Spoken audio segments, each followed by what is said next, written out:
réflexions intenses pour clarifier nos ambitions et préciser nos objectifs par rapport aux nouveaux enjeux politiques en cours dans notre pays. C'est pour cela que la pensée exprimée par M. Bruno Amoussou, alors président de l'Assemblée nationale, reste d'actualité. Il disait en effet, je cite, « Ce qui est mis en cause, c'est la sauvegarde de la démocratie dans notre pays. C'est aussi notre survie. J'ai tellement assisté à des bouleversements qui sont venus interrompre des processus porteurs d'espoir que je veux me battre pour que cette fois-ci, le régime que nous avons mis en place dure, se consolide, inspire confiance à l'intérieur et respect à l'extérieur. » Je voudrais au nom de l'Union faire la nation leur dire combien nous sommes heureux de les accueillir en notre sein. L'union est nécessaire et primordiale pour de grandes réalisations. C'est pourquoi les membres du bureau politique du PDPS ont affirmé que ce choix est celui du parti. Nous sommes avec lui. Un président d'honneur ne peut pas prendre une décision au nom d'un bureau. Un président d'honneur n'est pas membre du bureau et par conséquent, nous avons l'occasion de le dire sur d'autres chaînes. Les communiqués qu'il a fait passer sur certaines radios sont nuls et de nul effet. Nous sommes avec l'Union fait la nation. D'ailleurs, je voudrais préciser que le PDPS, qui est un parti de l'honorable Edmond Agua, c'est un parti national, mais qui a son fief dans la 10e circonscription électorale du pays. Avec ces deux nouvelles adhésions, ce sont les membres du G13 qui petit à petit choisissent leur camp. 2011 approche et les prochaines semaines s'annoncent mouvementées au sein des différentes formations politiques. Plusieurs personnalités, membres de la coalition ABT 2011, étaient face à la presse ce vendredi.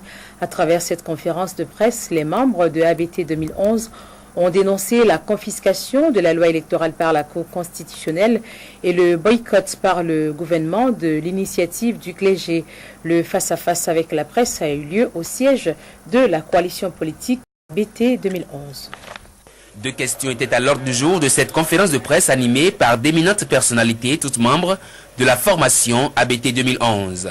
Confiscation de la loi électorale par la Cour constitutionnelle. À 3 mois des élections, cette Cour constitutionnelle continue de confisquer les règles générales pour l'élection en République du Bénin. Et boycott par le gouvernement de l'initiative du dialogue social prise par le clergé. Ce débat devait avoir lieu le lundi. Tous les acteurs invités étaient présents, sauf le gouvernement. Et c'est sur la demande de FCBE qu'on a renvoyé le débat à mercredi. Et puis le mercredi, on reçoit un message pour dire la séance est reportée sine die. Le décor est ainsi planté pour les autres conférenciers. Et l'un après l'autre, les honorables Mamoudou Zoumarou Alice, Samou Seydou Adambi, Luc Damata Santana, Éloi Haro, appuyés dans leurs différentes analyses par d'autres personnalités comme Émile Méritouré, Rigobert Oura, vont revenir à la charge pour critiquer les deux personnalités citées au banc des accusés.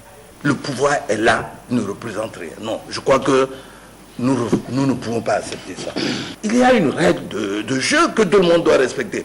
Aujourd'hui, le pouvoir n'a pas la majorité. Si tout le monde avait conscience qu'il est urgent pour le Bénin que ces règles-là soient disponibles à temps afin que la Sénat puisse être mise en place, voilà pourquoi nous disons à la fois le gouvernement et la Cour constitutionnelle sont responsables. Et puisque c'est le gouvernement et la Cour, les deux institutions ont une tête.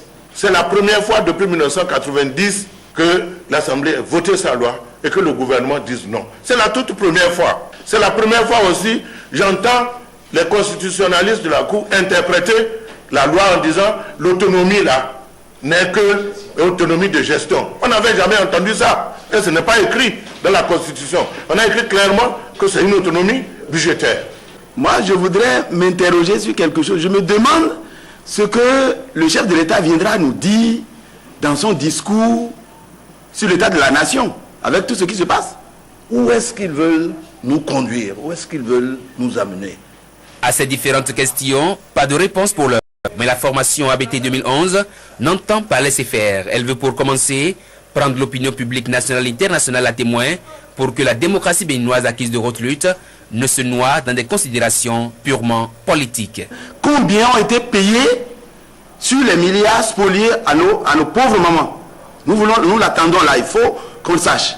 Il faut aussi qu'on sache, enfin, est-ce que M. Danivo est revenu de sa longue mission? Où se trouve Danivo? Nommez le chat, et ne dites pas que le chat s'appelle Nini. Cette conférence de presse de la veille de la nativité se tient alors même que le Bénin ne sait encore avec quel texte de loi aller aux élections législatives et présidentielles pour renouveler des mandats qui échouent respectivement le 31 mars et le 6 avril 2011. Suite du processus de réalisation de la liste électorale permanente et informatisée, l'EPI, dans la ville de Parakou notamment. Le bon déroulement de la troisième phase de cette opération préoccupe le maire Soulé Alagbé qui a sillonné plusieurs centres de collecte des données biométriques. Voici le constat de Franck Aounou.